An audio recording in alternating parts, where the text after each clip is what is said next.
But I certainly appreciate when an architect, a piece of architecture or an architect, it puts his work in the broadest context, that it tells us something about us, how we live in this entire world, not just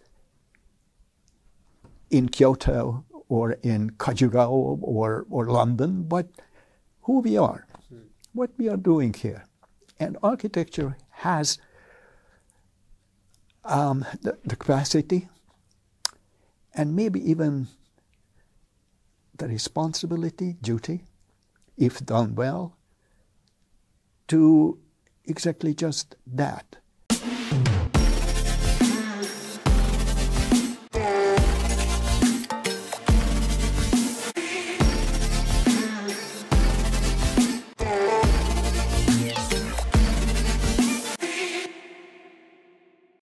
Welcome to the UIUC Talkshow. Our goal with the show is to introduce you to the most interesting people with the most interesting ideas. Today we have a very special guest, Dr. Bognar. Welcome. Thank you. Look forward to hearing from you and your questions. Let's get to it then. Okay. I have a question for you. Your architecture... Maybe more than one, right? Oh, yes. Yes, go ahead. As an architect yourself, yes. Do you think we live to build or build to live? Both. We are builders. Beyond the function of architecture that accommodates us, makes us work, and the practical, pragmatic reason, I think architecture has a much more important or significant role as to,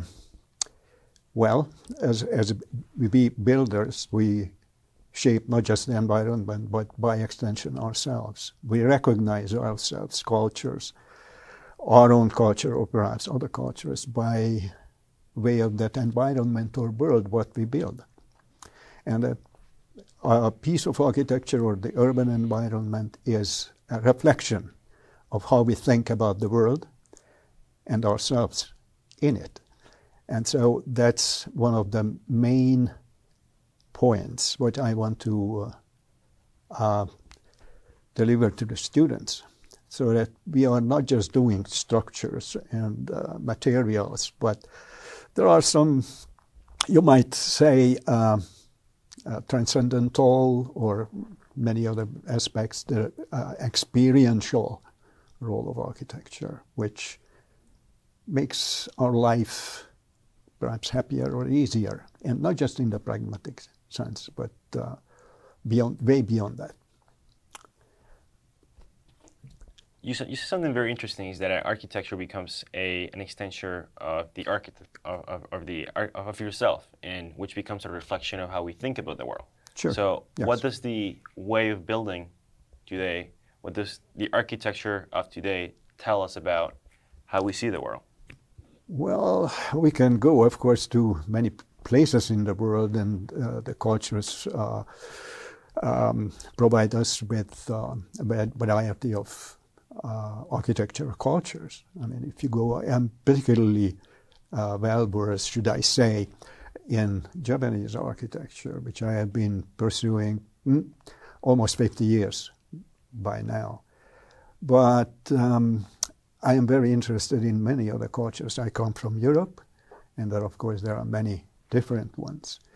I have been in India, which I marveled quite a bit, and I'm sure that you are from India, and I always would love to go back, but there are many other agendas in my calendar or schedule.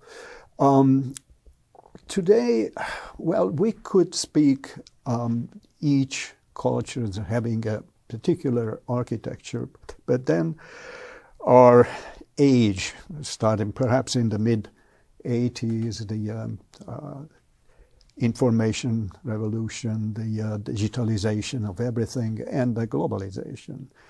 And then started that movement wherein architects were becoming active cross borders or cross cultures. Now this has maybe still, although we can talk about what globalism right now is, but it had both positive and unfortunately quite a bit negative repercussions. I visited China many times from the mid-90s. I was able to follow up, well, perhaps before the opening of the country to more liberal ideas, particularly in terms of commerce and industry, and eventually also in architecture. And it was quite an interesting change. When the liberalization came, well, perhaps it, in case of China, was a little bit later than in many other countries. Western architects, just like to Japan, in perhaps the 19th and early 20th century, were flocking to China. There was, of course, money there. And they, well, I wouldn't say that this is without exception, but they took China as their playground. And they could build anything, and anything could go. And that was not very fortunate. They brought in not just their own, I put it into quotation mark, Western biases. But beyond that, they lived out their, should I say, worst nightmares sometimes. And that was very unfortunate because the clients there, for the sake of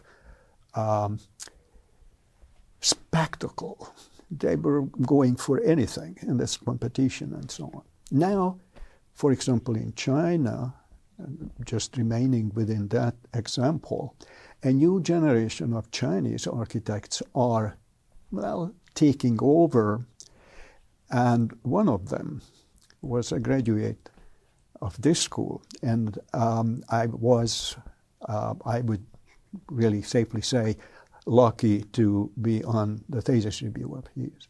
And today he's a very well-known architect. I'm working with him, and this generation tries to recover their roots in culture. Now, it's not necessarily, and certainly not in his case, vector architects or Dong Gong, is not the Disneylandish return to the past and so on, that we can construct the past as it was. But they benefit from the knowledge, and in some sense, it might even be in their DNA. You know, it's a mind. They grew up in that culture, and then they live. And they are, many of them now trained in the US and Europe and so on. They are able to combine, I would say, perhaps the best of the Western movements, and then their own roots. And there are remarkable works are coming out of the studios and offices of these architects. I can safely say that also in Japan, the field or the country and the culture I am more familiar with. But interestingly, what brings me, or brought before the pandemic, because there is no way one can go to China now, was that Japanese architects became very active in China. That's very close. And as you may know, historically, Japanese learned quite a lot from China, so all way back centuries. And so it was interesting for me to follow it up. And that was part of the globalization in many ways. And, well, architects, even Japanese architects, did all sorts of things for the pro and the con. So that's what we have today. And right now, everything is in a little bit in an unstable condition. Well, it was the pandemic, it still is, wherein travel is on hold, even to Japan, until maybe a little bit later on in October. And then, although work still continues because many of these architects maintain offices in, Japanese architects, British, American architects, some branch offices in China, Beijing, Shanghai, Paris, London, and so on. So it goes on, but in slightly different way. So the world is not as it used to be before the pandemics, and we still try to figure out that what it will lead to. Well, that's perhaps the situation right at the moment. So globalization is on a shaky ground, literally, almost. But I certainly am hopeful that with the local architects, like in China, coming with a new consciousness and a new approach, a much more thoughtful, much more humble way of approaching architecture. They are not trying to be the star architects, as it was perhaps before, when architecture also in Japan and even today is commercialized. So architects have huge egos, but they try to make minute changes in the in the environment. On the one hand, yes, it involves the greening of the environment, green architecture or environmental conscious architecture, but that to some extent is also measurable or a little bit pragmatic, that how much energy a building consumes and so on. You can measure that, but beyond that, to foster a particular culture today, and to me that's the most important thing. And that fortunately has been for some time in Japan, depending on who actually we are talking about, which architect. And now also in China and so on. Wow. You mentioned a couple of interesting things. So you mentioned, the first thing you mentioned was the environmentally conscious architecture, right? Sure. What I would imagine, like, as an architect, how much training is given to an architect to like make those decisions? Or like how, like what does the team look like? And do you collaborate with other like engineers or like other environmentalists to like make a design, or how does that work? Well, I am currently not a practicing architect as I used to be. Well, let me put it that way. It was more than 50 years ago when I was a practicing architect, and conditions were completely different. It is amazing how architecture or the production of architecture has changed, or the consciousness in certain things. That includes, in a relatively recent period, of the the discovery that we architects or architecture in the cities produce about 40% of environmental pollution. It is the how should one say that? It's the carbon footprint. It's not just the building itself when it is produced and it is finished as an entity which uses energy, which pollutes the air by extension, but it is the construction, the resources, where it comes from. And I can just mention one interesting, if not the very most positive example. I don't know if you have been in Ohio, and in there is that Sana building. That's a Japanese architect, and this is in Toledo, the Museum of Art. They designed the glass pavilion to that. It's a very, very interesting building. But the reason I'm mentioning this because I know the architects and know how it was produced. It's mainly, or much of the material is glass. The glass is bent because the edges are usually, in that particular case, are softened. Now, the glass, and interestingly enough, Toledo was the U.S. glass producing center before the industrialization tanked, and everything went to China or something, or somewhere else. So they don't produce that much glass, or certainly not on that quality. So the glass was produced in Germany and Austria. It's a very special sandwiched glass, and it's very thick. Particularly, the glass products today are amazingly varied and very complex. But they couldn't bend the glass. So where was that shipped? To China, to Shenzhen. When they, from Europe, it went to China. And they bent the glass precisely to the, prescribed and designed conditions. And they brought them back to the U.S. or brought not back, but brought here to the U.S. So that's not really very sustainable. The carbon footprint is huge. Now, so how do we do it? I don't exactly know, but in the industry right now or in the practice. But here in the university, yes, we do teach students. We have lectures. I am not an expert in that, I have to immediately admit. But of course there are, and I have been following it up in construction sites all over the world. And so I have some practical knowledge about that, and we've certainly disseminated in the design studio. But students also get instructions and classes from other faculty who are specializing in these fields, sustainability. And there's a very specific field. And in that case, it is mostly the pragmatic, that what sort of equipment you have to use, where the material comes from, how you treat it, what sort of equipment, and so on, and so on. Now, I am looking at it from the other vantage point, which is how to save the environment as an aesthetic field.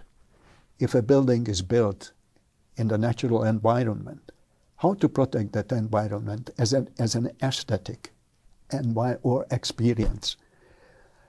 How to make the building also environmentally friendly as a design strategy inside the building, or in relationship, say, between the building and its environment. What are those conditions? How a building, I wouldn't use the word negotiates, but perhaps discusses, maintains a dialogue with its immediate environment or the cultural environment and so on. Because to me,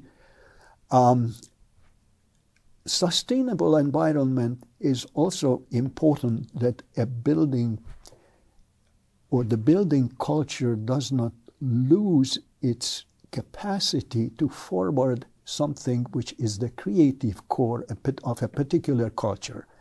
And to me, the danger of globalization, when the world, if not completely, but has the tendency for this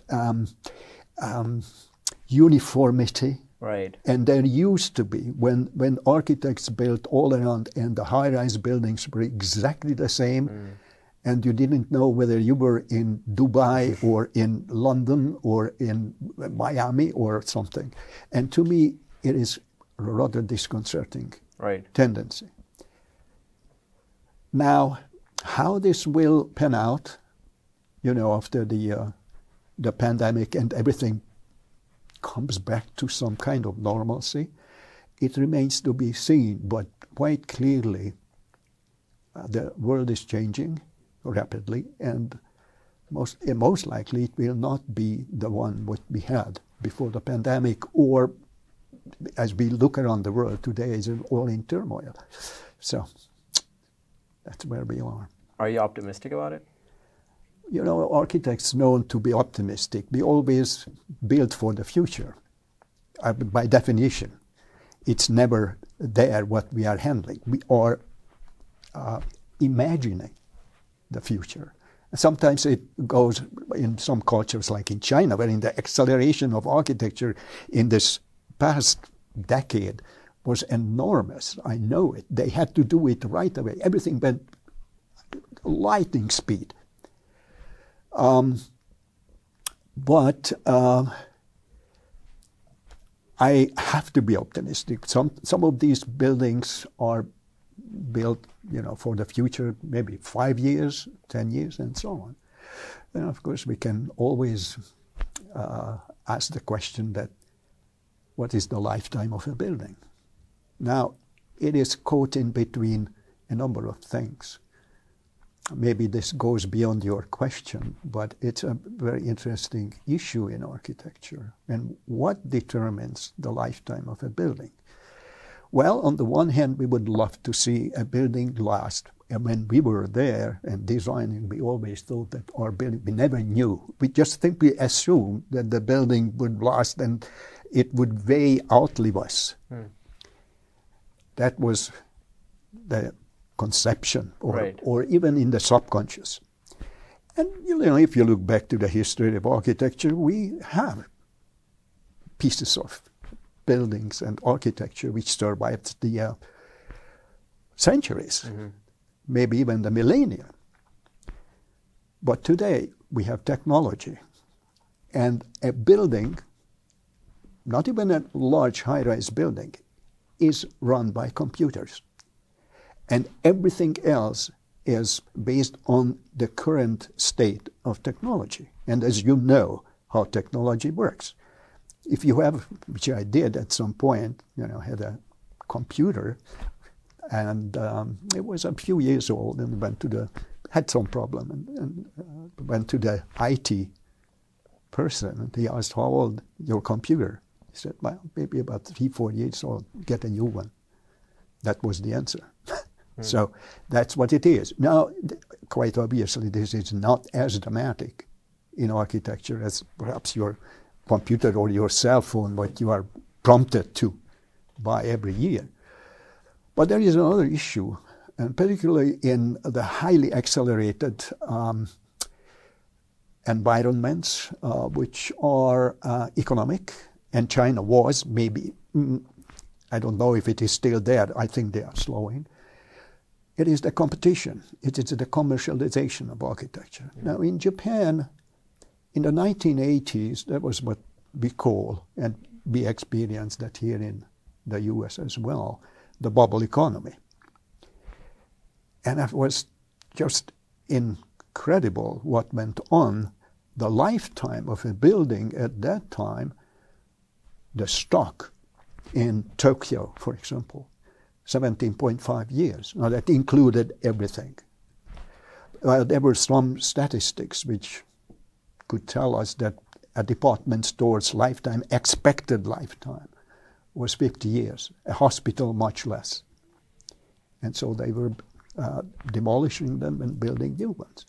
That doesn't really bode well with the carbon footprint, does it? No, it doesn't. So there is this issue, contrasting or competing forces in which architecture operates. And on the one hand is commercialization. Sometimes it went even to the point that the aesthetic of building, how fantastic the building, how sleek, spectacular it was. Because the other guy did something better, now I had to do something. Surpass him or whatever. And buildings were pulled down after a few years of use. Now, this has slowed down, but so these are the forces. And of course, we would like to save these buildings. And fortunately, I can report that both in China, by way of the new generation of architects, Japan, also in Europe and many other places of the world, which we call adaptive reuse, wherein they try to save an existing structure and, as much as it is possible, structures, some materials, and so on, and combine that with a new idea. Sometimes the function of this building, I know one in China by a Japanese architect. It was a shipyard, but they built, it's a large industrial structure. And it was turned into a cultural center and commercial as well, using the industrial structure of the building. And a fascinating, very powerful piece of architecture resulted out of it, and could, by way of the tension, bringing, well, the past into the present, and of course also into the future with the new ideas and so on. So that's a very fortunate development in architecture, which is picking up. Again, perhaps there is economic reasons for that, because, well, worldwide the economy is slowing down right now. And it is also perhaps cheaper. Mm. You don't have to demolish an entire building and then start from scratch, which is always, well, having more the carbon footprint quite clearly. Yeah. You wrote an essay touching on a lot of these ideas. Right. And you mentioned that how the Japanese way of building buildings, which is related to what you said. So I'm curious if you could please touch on that, on some of those ideas, on how the Japanese build their buildings, but also what got you interested in this Japanese architectures, because you've written many books on many different architects. Yes. So what got you interested in the Japanese architecture? We have several questions in this. So how did I get in touch? When I was a practicing architect, in Hungary, situation was quite different, and I wanted to experience and know architecture a little bit beyond. As you may know, at that time, as was very restrictive in terms of traveling. And I eventually succeeded. It was a very complex process, as it was. Received a Japanese fellowship from the government. And I was able to work doing research, as my position was there, on well, Japanese architecture. That includes a lot of things. Well, after 2 years, that I thought it was really changing both my professional and personal life as well. I can clearly say in both regards it was completely different. And I was puzzled with Japan. I didn't know much about Japanese architecture prior to that, or just kind of working knowledge that this and that, not much more than. So I experienced the cultural shock for sure. But it puzzled me that a lot of things were done quite a bit opposite as I grew up with in personal life, mannerisms, and so many other things, and also in architecture. So, and it keeps me still going. And that's the fascinating thing about that. That, of course, I'm following the contemporary architecture. That's my more immediate interest. But you cannot do that without the precedents, which is the past. So I got hooked, so to say. And coming to the States, I simply went for academia to pursue that interest of mine and curiosity, what's going on, even today. Now, what about Japan? The Japanese architectural culture, and of course, it has that tradition, which in many ways prevails. Influenced by the Chinese, the Japanese culture got a lot from China. And that goes before the millennium. In the 6th, 7th century, Buddhism comes in there. The writing comes. The Japanese didn't have writing until the 7th century. So enters. Calligraphy, tea drinking, and so many other things came from China. But it has been modified, as the Japanese do just about everything. Whatever enters Japan has been immediately, well, I wouldn't say, maybe hijacked, and then sort of transformed. Now, it's a very curious process. Perhaps we all do it, all cultures, but Isozaki, one of the Japanese Pritzker Prize-winning architects, mentioned some time ago that Japan is a very curious country. It's at the end of the world, in a sense, you know, depending on how we look at it, because we typically always looked at the world perhaps from our European-centric position. And we all have a position. Even on the map, you know, we look at it. But it has a certain bias, and not even small bias. So anyway, the Japanese culture transformed the Chinese. It became, perhaps as by way of Zen, architecture and so on, it looks upon the world, excuse me, on the world in quite different ways than what the Western world, starting perhaps from the Egyptians and the Greeks and the Romans, and go on with that. And when I learned history of architecture, it was a very good course about the Western history of architecture. We never learned about that was architecture somewhere on the other side of the world. Mm-hmm. So that was an eye-opening to me, and when I went to Japan, it took some time to try to acquire that framework of mind within which or from which I would be able to understand or pursue the world of Japanese architecture. And it was fascinating to me, and I discovered that they have a very, very rich architecture culture. Now, I am talking about not just the past, which we all know about it, but even today. I am not saying that some other cultures would not have something of that nature today that they have. But being more familiar with the Japanese one, I can certainly say that today a growing number of architects in different ways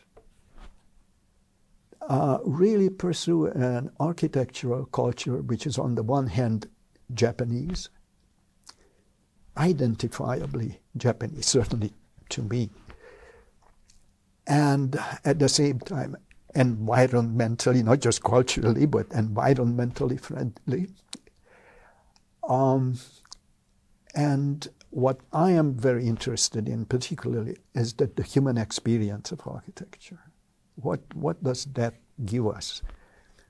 We are builders, and it's fascinating that we are not the only species who are builders. Animals build fantastic structures, fantastic structures. There are books about that. Unfortunately, it wasn't authored by me, but a very good friend of mine. But we are builders, humans, and we build ourselves. It is one of the discovery for me that how different the built environment, and not just the built, the cultural environment, how people used buildings in Japan. And of course, when I went to China and went to India and went to many other places, it is the environment tells us we create it, but in return, they tell us who we are. And that's the most fascinating thing. It shapes us. Many of the Japanese, Chinese, Indian gardens, pieces of architecture have been alluding to that cosmic view, how they pictured, idealized the world, the cosmos, and as an imprint of this idea paradise, Shangri-La, name it, whichever we want to know it, is imprinted in the, for example, the Chinese ancient Shang'an, the ancient Tang Dynasty capital, based on which Nara and Kyoto were patterned. So that were all the cosmic view what they pictured. So that's a different way of, how architecture was produced, conceived. And, well, today we don't necessarily have some of those, sometimes you call it prejudices and so on, that, the evil spirits come from the north and so on. There are pragmatic reasons behind it. But I certainly appreciate when an architect, a piece of architecture or an architect, it puts his work in the broadest context, that it tells us something about us, how we live in this entire world, not just in Kyoto or in Khajuraho or London, but who we are, what we are doing here. And architecture has the capacity and maybe even the responsibility, duty, if done well, to exactly just that. I am not denying the pragmatics. Absolutely not. In fact, I would even say that the two are not mutually exclusive. But very often, when you look at, and there were many, still many, sleek buildings which don't give you the idea who you are and where you are. It's the same kind of thing. Every floor is the same kind of things. So my vocation or goal, certainly in the studio, is to highlight to students that there is another dimension to architecture. We deal with the structures. Building has to be built. The building has to, as a bottom line, have to be as much as possible environmental friendly. Yes, it has to save energy and so on. But it also has to give back something to the environment, natural as well as built. And inside the building, we experience spaces. We work there, we live there, use the building in a particular way, and it can make our life a little bit easier or enjoyable. Not just that you can do everything like a robot on time and whatever, more effectively and so on, but that occupying the space, it is a pleasure. It could be a joy. A stairway, how it is conceived of, how you go up on that. And there are, fortunately, quite a number of examples of that. And many cultures had fantastic examples in this regard. Cultures, slopes, windows, many other things. That's to me, really the joy, and how these have been conceived of, produced, and used in many cultures. So what you mentioned right now, it reminded me of another concept which you've also briefly written about, this phenomenology, right? Where basically the idea is you don't want to separate the subject and the object from what you're building, right? You're looking for some sort of synergy. What you're building should represent what it's serving and who's going to be using. And you just mentioned like how being in a building is its own statement, like it's its own feeling, and it should have its own character. So tell us a little more about about this philosophy of phenomenology. Well, you know, we look upon buildings as the pragmatic way that this is materials and structures and that's it. But a building is always caught in the changing world. What are those? The climate, the days, the seasons, and so many other things, which puts a building in a particular condition.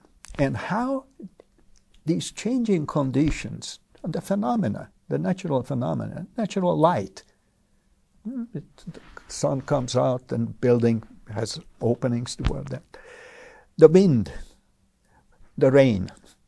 Many of architects, my students, they don't like the rain. But rain is there. Why don't you use it? Capture it. Or how to catch the wind. You know, wind is always something. No rain. Right. But why not bring that in to life of the building? Not just the building, the life of yours. Taro Ando, for example, an extreme example, the Pritzker Prize winning Japanese architect, made quite a bit of news in the architectural circles when he designed and built his first residence, which made his name famous. That was a small residence. The entire building, very tiny one, on three parts. One here is an enclosed one, the other one across a completely open courtyard and the bridge on the second floor. That meant that from one part, say from the bedroom, you had to cross outside in order to go to the kitchen and the bathroom. Provocatively, he introduced that profound impact on nature, that it could rain, that could be rain, and that could be wind and so on, and you go and cross that open space. But he at the same time carved in, by way of this courtyard in a special building, a piece of the sky, which, by way of that instrument, of that opening, personalizes your experience. The Japanese architecture has been known, less could be more, than reducing the phenomena of a small thing. Well, the flower arrangement, ikebana, it's something of that nature. All of these are part of the phenomena of architecture or culture. But if you bring it into architecture, that's, of course, part of the phenomenological experiencing or creation or designing an architecture, that you use water, that you sense and incorporate. That's not the very best word, like there's no corporeality of the wind, but you are conscious about that, what it could do, and to your building, how it could bring in. I know another example, for example, a very, very poetic one, a kindergarten in Kyoto, in the outskirts, in the wooded area, and young kids, kindergarten, 5, right, and less. They were learning about the wind by way of the architecture. It was somewhat of a windy environment. So what did the architect do in conjunction with an artist? I have to also admit that. Was that they built wind towers, and they put this kind of propeller, kind of revolving, like weather vane, right? And the wind comes and it turns these weather vanes, but they were something like sails. That was one thing. So when those worked and the kids were inside, they could see that moved, and that was wind. Right. That's visual. Now, in the playground, on the not conical, it was a pyramidal glass shape, this architect and the artist in conjunction put another propeller, so to say. It was almost a 3-pronged propeller. And by way of axles, they brought on this physical movement, the dynamics, And by cogwheels and everything, this movement was brought into the playground, and there were receptacles in the wall and in the floor, cogwheels. And they toys, wooden toys, were such that they could plug it in and the toy started moving. So when that was, they could see that the cogwheel was moving, and then that was wind. So that's one way to bring a natural phenomenon into piece of architecture. But there are many ways. So there we go, using, of course, natural materials, how they weather, and many other things are part of this.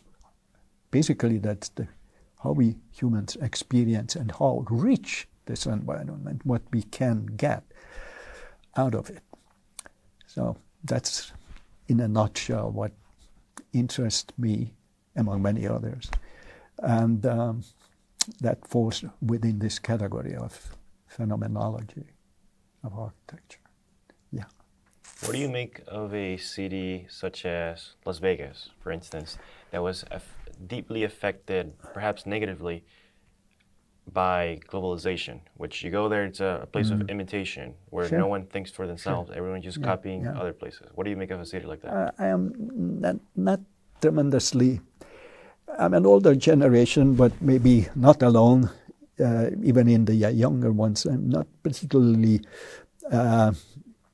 attracted to that mentality which creates Las Vegas. It's a make-believe world. But to me, and it happens, by the way, also in Japan, not just at Disneyland, they build Dutch little cities, effectively, completely copying it. It's not Disneyland. It's somewhere there close to Nagasaki. It's the Spanish village or the Dutch village. I am not in favor of that. I think human imagination is rich enough to create, better things than copying old buildings and the pyramids or anything which goes. Although the issue is, ever since, of course, the technology is advanced. Who was that? Walter Benjamin, I think, who said, what is the art in the age of artificial, mechanical reproduction, wherein the copy is better than the original, right? I mean, you can reproduce anything. Yes, but it's not exactly my mental set which produces I can imagine much more thought-provoking, enjoyable environment than the hodgepodge which gets together in a very peculiar mixture. And of course it has a certain purpose, I mean, no question about it. One can, of course, I took my kids to Disneyland and Disney World, and there were some, Las Vegas is not exactly what I cherish. Well, we can talk about it a little bit more at extent, but I think architecture has better things to do than building Las Vegas. Yeah, when I went there last year, and that was my first impression. I've been lucky enough to be in a couple of places that they've imitated. Yeah. And it just felt completely off, that copy that, sure, you could think it was better or worse or whatever you think, but that just the fact of copying it and the fact of ignoring the art and the human imagination of building something new. It is not just that, but you see, every piece, what they copied there, lost its original context, lost its meaning. In that sense, any piece of architecture like a sound in a symphony. So gains meaning in the context Right. in which it has been placed. A note or a piece of building or anything. If you remove the cathedral from that medieval town in France or in Italy or Germany and put it up in Japan, it completely preempts its meanings. It gains perhaps another one, although the Japanese are particularly skilled in stripping Right. things of their original meaning. They can, get everything in there, and they Japanize it or completely remove the original meaning. Mm-hmm. The Christmas in Japan, they are not Christians, but Santa Claus is there, whatever is there, and so on. It's commercialized, of course. So that's part of it, and I am uncomfortable with that. A building can tremendous richness in terms of meanings, and the better the building, it really never releases its full meanings because there is no such thing. It constantly produces it by way of that interaction what humans can maintain with architecture. That's, of course, a relationship between the two. Architecture has to have the capacity to intrigue, to invite, almost like as a puzzle to discover, which is an endless process. But we have to have the sensibility. I always tell my students, the human sensibility is something like the radio. Mm-hmm. You can have a very primitive radio which just tunes in two stations. Frequency.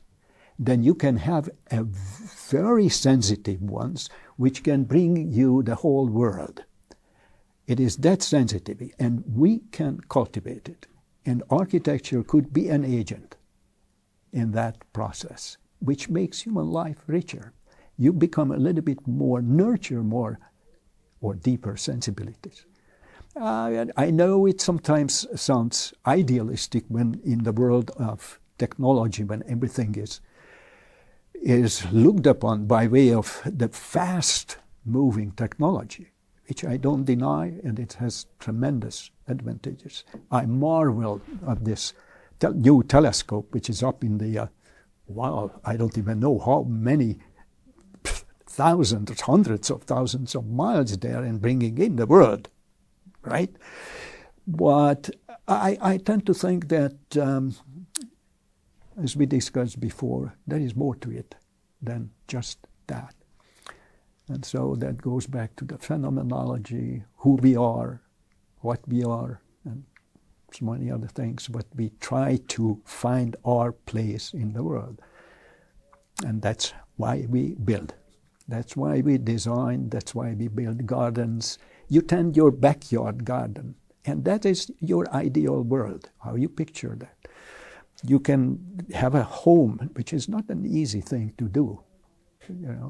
An architect to get the world of the client, and so on. But we build cities, huge accomplishment, the largest accomplishment of mankind. Cities. What kind of cities do we build? How do we live in there? What does that give us as a possibility? What is the liberating component of that for us? I'm not talking about in criminology or anything that somebody is free or not free, but free the mind and human action. Well, that's sort of things which interest me. Yeah. Have you found your place in the world? I am a global citizen.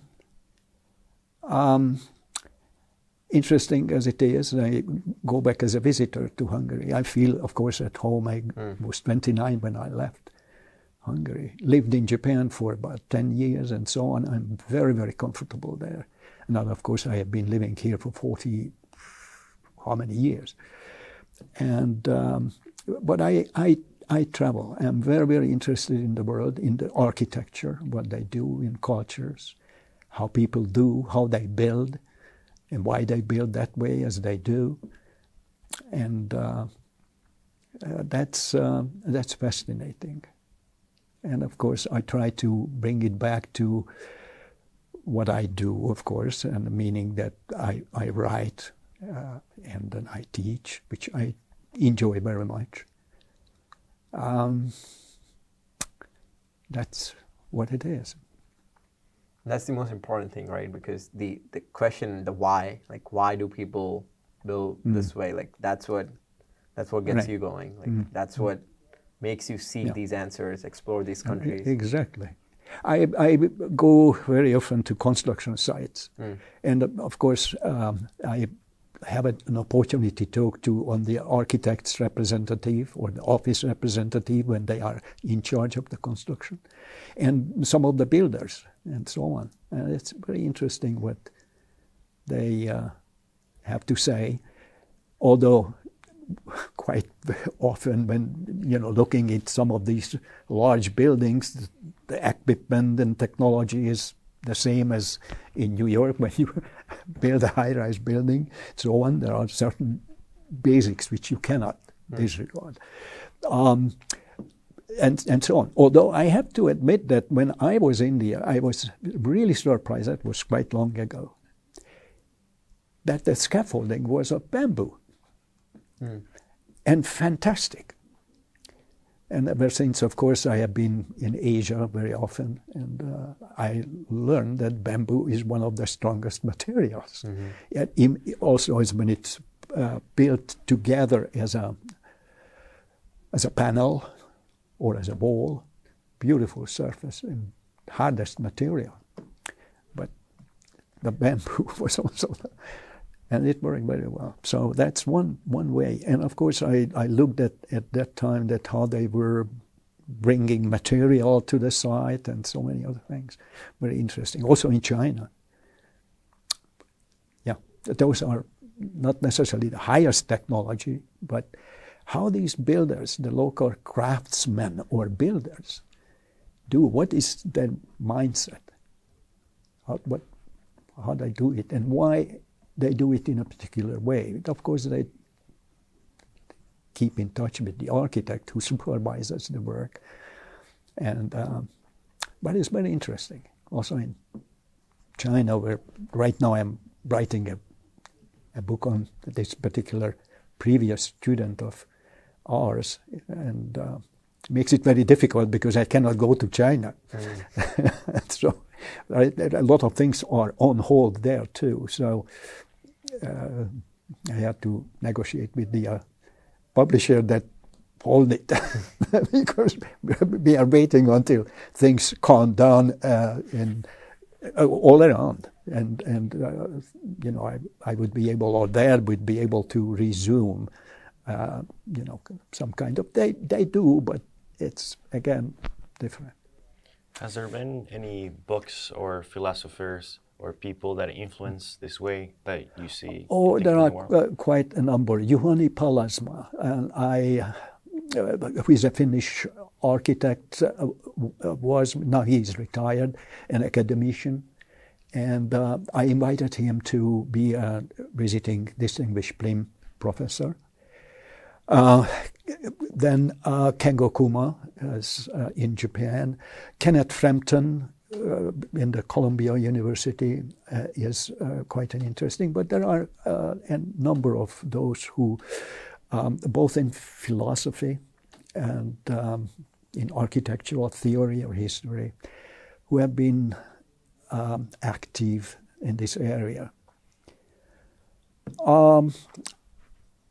As many of us, we learn from our elders, as masters and so on, become into the world as a blank palimpsest, and then we fill it in.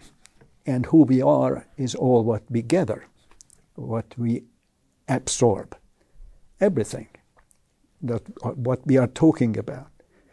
It is becoming part of you. and the environment the same way, what you have experienced. And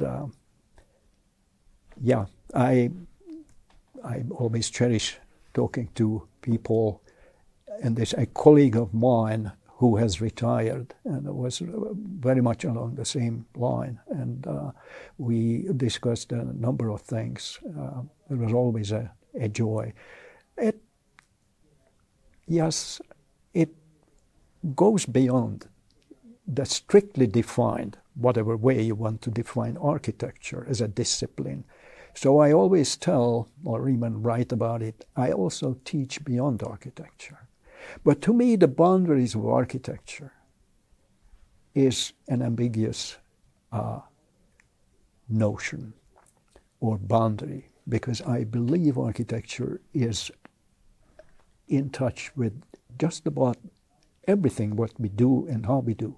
And that goes back to our initial one, that we build to know as a mirror who we are. And so that's whatever is there. Yeah, Marshall McLuhan, he said that Marshall McLuhan. We build, we shape our tools, and our tools shape us back. Correct. Which is this idea that is very interesting. Yes. You said that architecture can give us a glimpse of what we're thinking about the world. And modern architecture has become very abstract. Correct. To an extent, you can say it has become meaningless. That's correct. Without personality.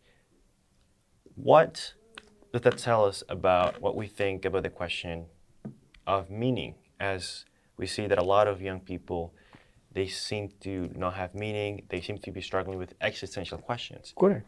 So what does it tell us, what does modern architecture that are very abstract tell us about the meaning of life? Well, modern architecture came along, and it's just a very brief account about modernism, as the result of the Industrial Revolution, technology, and so many other things, new materials, new way of building, and new way of looking at.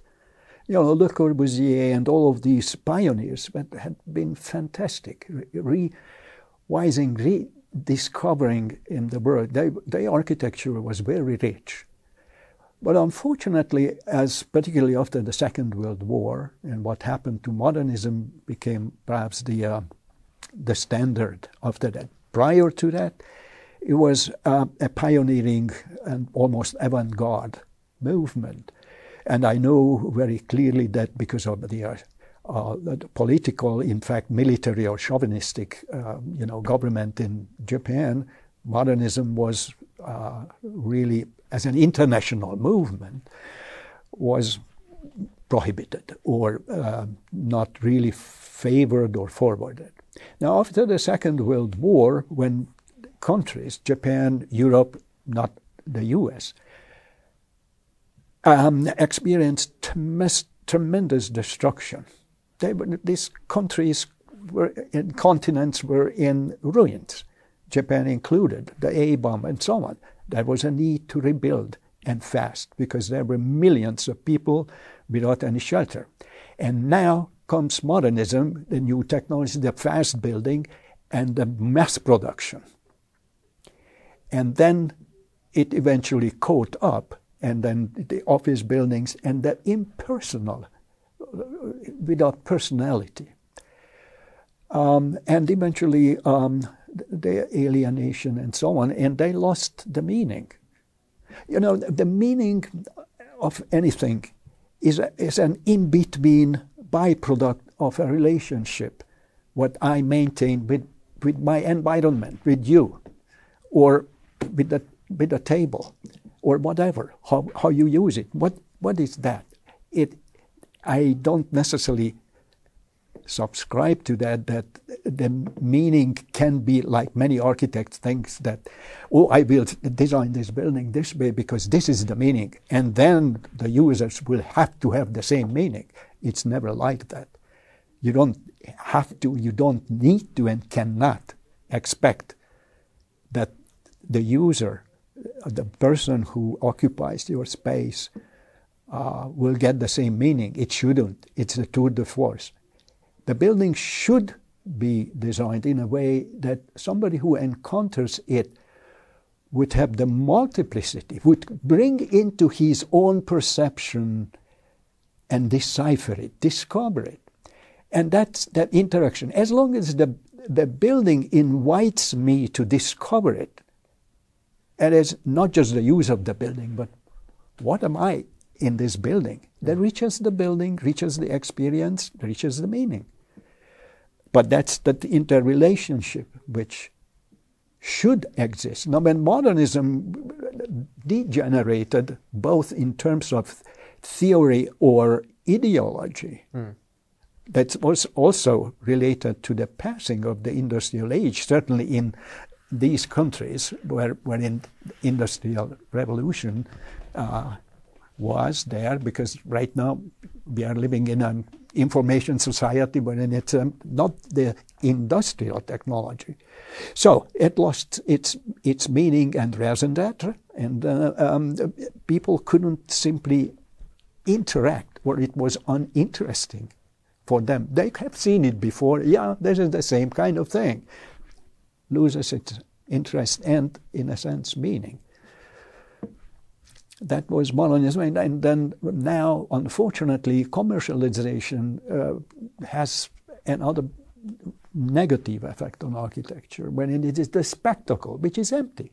And perhaps maybe Las Vegas, in some sense, falls into this category. I wouldn't necessarily say that it's sleek. It is the spectacle. So much is going on, even in architectural journals. You consume architecture literally by the way of the journals, sometimes even in the books and so on, and you are not really interested in what is that image. And of course your client can do the same thing. Now that's going on, and it may or may not involve modernism, but that's, on the one hand, it became modern architecture in general as a bore. It was not interesting. So, but in its core, modern architecture had and still can have tremendously high quality architecture, and many today working in, I wouldn't say that in exactly the same paradigm as modernism, but they could learn from it. There had been many fantastic discoveries, spaces, what previous centuries, millennia couldn't produce. It's a different world what it could do if they did it right. That was the real positive, refreshing architecture. They had a little bit of a problem because they very often completely eradicated whatever past of architecture was. They wanted to start from scratch. Right. Modernism, is free of that. Many theoreticians subscribe to that, and many architects did it. But I am a continuist. I believe that our current age can build upon the previous ones, the best of the previous ones, certainly in architecture. Do you look for a time where you can, maybe go back to Hungary and then do something with TID sculpture? From your I go quite often. I don't have any really family there now. Of course, I grew up there. I mean, I was 29 when I left. I liked Budapest is very beautiful, but I don't think I will go back as, living there. Right. Well, I live here. I visit many places, but I certainly have emotions and so on. And of course, who wouldn't have when you were young, right? I mean, it is just great to to remember. But the place also changes. Fortunately, at least the physical environment, which is now rebuilt, maintained, bridges, buildings, and so on, it's very pleasant to look at it, which I didn't have when I grew up there. It was really, should I say, well, under our big brother, the Soviet Union, it was an exploited country. And I remember quite well. But of course I grew up there. And so going back is, it's mixed feelings. Mm. But I maintain I am a global citizen, and for better or worse. That's what my grandma always says. She's a global citizen. Global citizen. She's immigrated to different countries, sure. and that's what she says. Even though she really loves her country, she sees herself as a global citizen of the world. Yeah. And especially with the internet, you can really become. Yeah. Although I have to admit something here, we had to teach by way of Zoom. I completely disliked it. I like talking to people, my students there. We teach not just what I am saying, we teach with everything what we do. Whatever you do, it's there for the students to experience. I remember too, I have memories of my previous teachers in college or even before that. And sometimes you learn more from these people, how they come to the class, and so many other things, how they speak, than sometimes what they were actually telling you. So I'm very happy to go back to the classroom in person. Mm. I like talking to students in person, face to face, and, well, hopefully eventually without mask.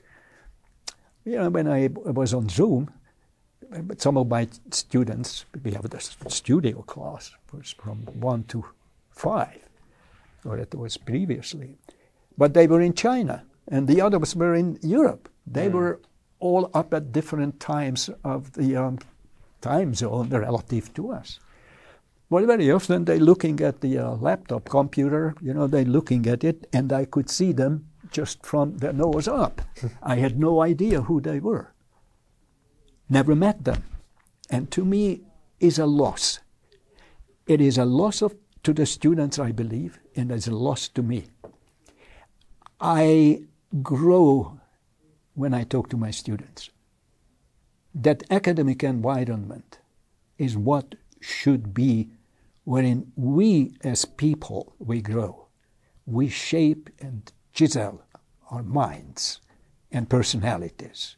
To me, it is a fantastic time for students to look into that, what they want to do, not into that I become an engineer.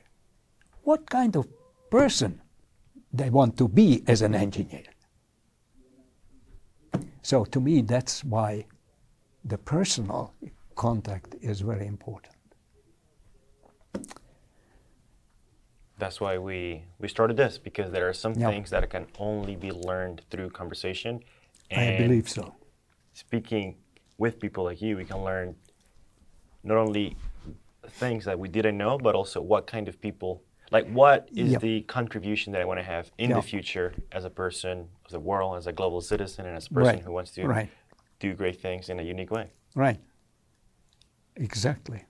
So that's why I mentioned this, although not necessarily telling to the students that I am here to teach you beyond architecture, but by way of the conversation, architecture is informed by a lot of things.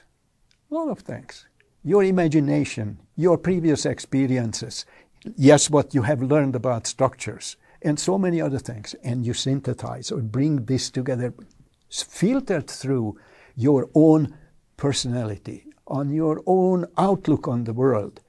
But it's not a stable condition. it's a process. We are moving, we are changing throughout our lifetime. And, you know, sometimes when I look at my photographs when I was 3 years old, it's a different person. Now I know that photograph is about me because my mother told me, right? I don't remember. But we grow, and not just in size and muscles and so on, but in mind and perception and learning who we are, what we are, whatever you do. Is it architecture? Is it the law? You are cultivating yourself. And so that's, in my view, is also a role of the university, to make sure that students grow as a person, enrich themselves. Yes, they have to be good engineers, they have to be good architects, but what does that mean? So, dialogues, discussions, exchanging views, questioning one another, a dialogue, and so on. It could be mutually inspiring. So, I am convinced that it is the purpose of education. It's not just in college, but anywhere. And it's that person to person, face to face. How we do, how we act, what we do in the conversation, and so on. That's, to me, is a pleasure. I can safely say perhaps I am not alone saying that I learn from my students by way of these discussions. Right. Because when they ask, I have to formulate ideas, which otherwise I wouldn't have. And even in case of writing, and as a peculiar activity, creative activity, but it is, you know, I rely on of those discussions, whether those are students or my colleagues or beyond that. That's how we are in the world. What advice would you give a student like us, someone who's looking to get inspired, or, I don't know, just based on your experience? Well, I'm not quite sure if there is any one way to do that.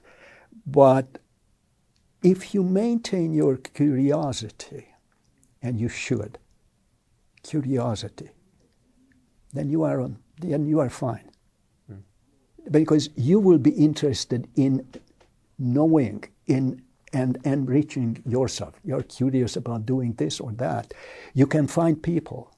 You can find books, libraries, many experiences. Try to surround yourself with people who you can, or by whom you can be inspired, inspired. Wrong word. Inspired.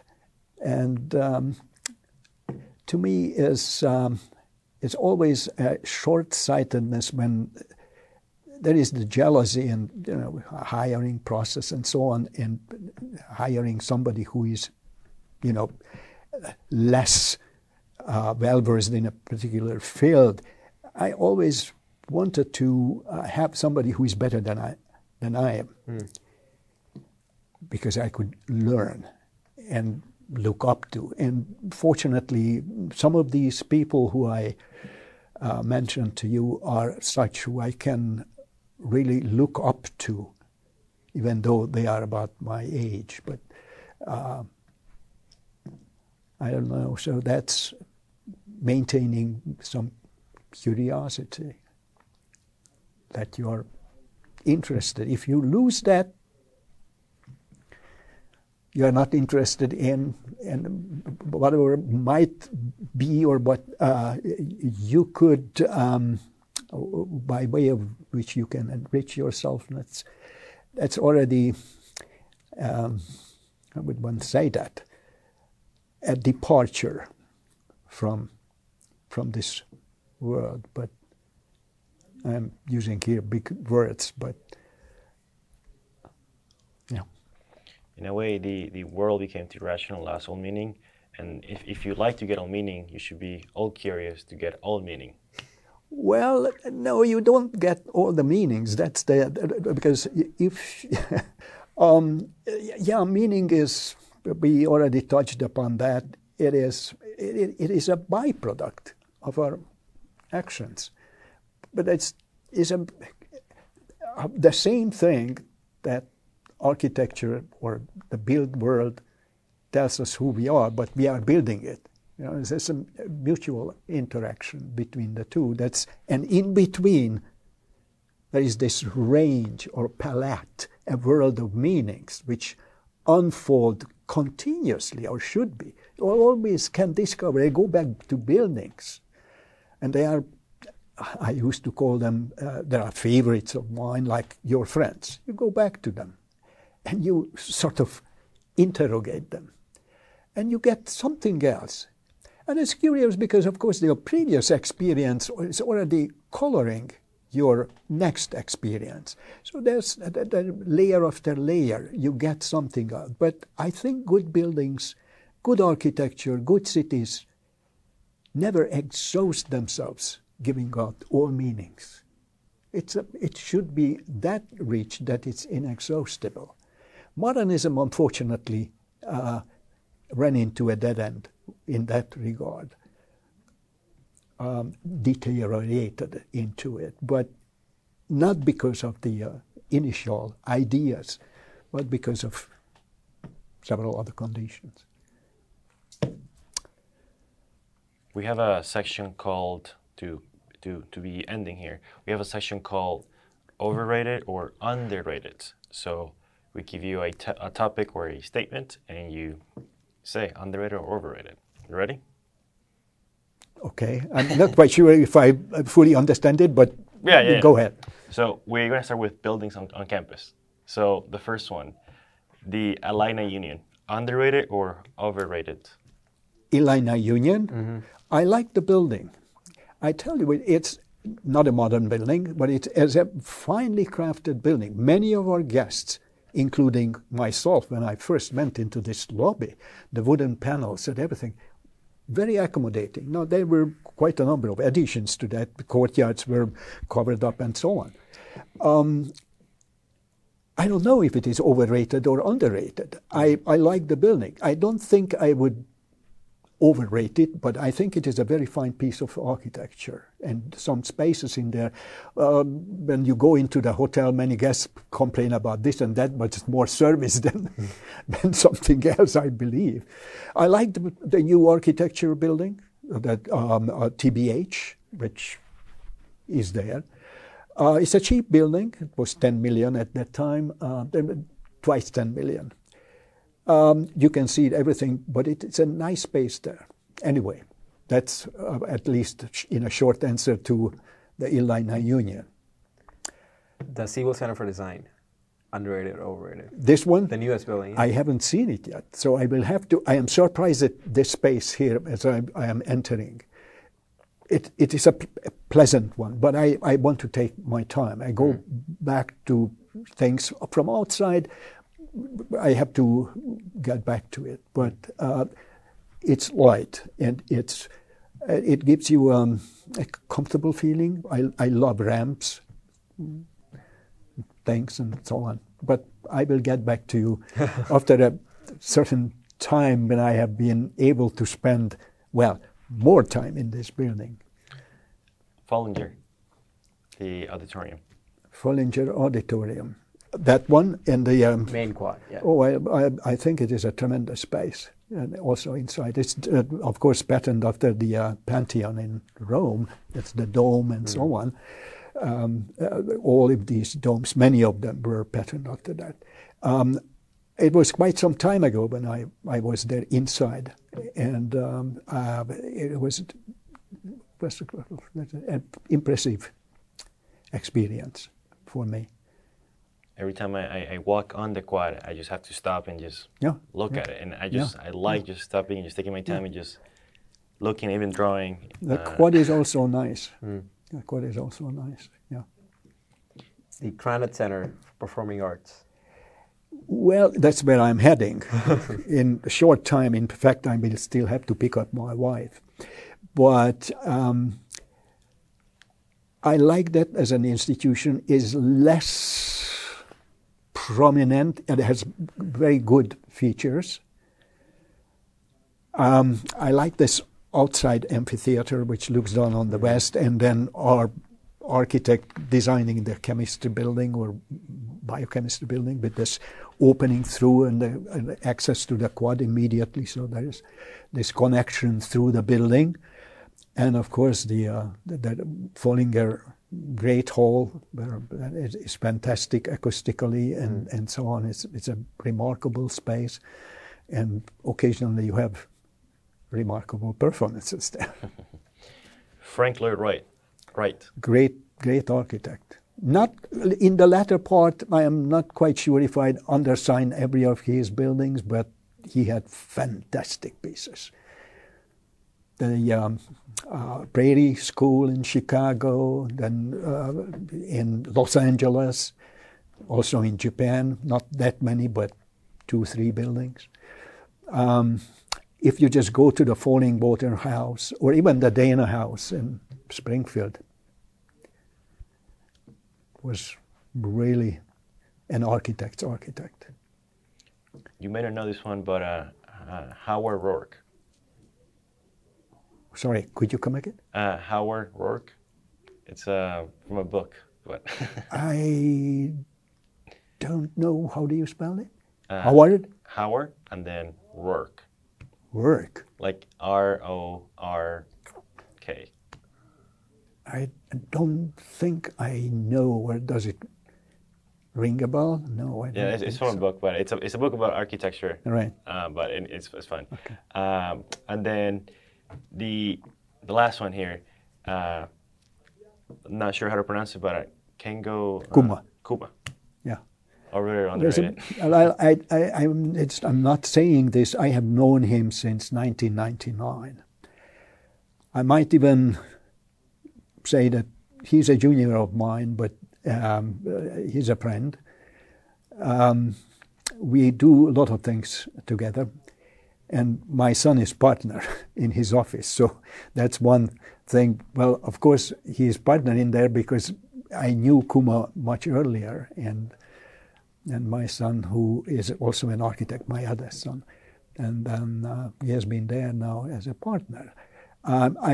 I like many of his buildings. His thinking is quite tremendous. He wrote a lot of books. And I'm fortunate enough to not just knowing him, but know his architecture. Have seen about 200 of them built. He has now produced over 300, all around smaller ones and larger ones. But of course they are producing as he is doing, so I am trying to rush around and see what all these architects produce, but that's my field. That's the contemporary architecture is moving. And so do I have to move too, meaning I believe I have to see the building if I write about it. I have to see it, sometimes even more than just once. Gentlemen, I think I have to pick up my wife before I go. But thanks for inviting me. It was a pleasure talking to you. Likewise. I wish you all the best in your endeavor, continuing this. Thanks. Thank you once again. Great. And thank you to everyone for watching. I hope you enjoyed the discussion about being a global citizen, modern architecture, Japanese architecture, imitation. All these concepts, you don't really hear much about them in your everyday life, but like Mr. Bognar said, when you when you enter a building and you just try to look beyond how it was made, you'll find so many stories, so many reasons, so many little ideas that are hidden in how the building was designed. Every building has its own personality, and all of those buildings tell a story about the person who designed them and the person who it was designed for.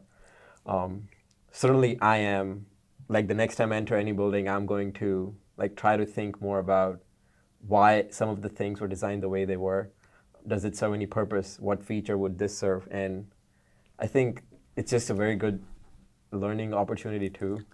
Just trying to ask these questions. As you mentioned, that's how he got involved in a lot of things. He was curious, and he would go to construction sites, and that's the simple question of why can take you to great places, and he is the perfect example. So I might add to that just briefly, to question yourself what and how much a building when you enter triggers your imagination. Me personally? Anybody who enters a building. That should be the question. Does it trigger my imagination, anticipation, and so on? Can I think about it? Can I discover? That's it. That's ongoing process. Like, how does it make you feel? Or yeah. Thanks so much. Perfect. Thank you, and we'll see you next time. Thank you. Thank you. Right.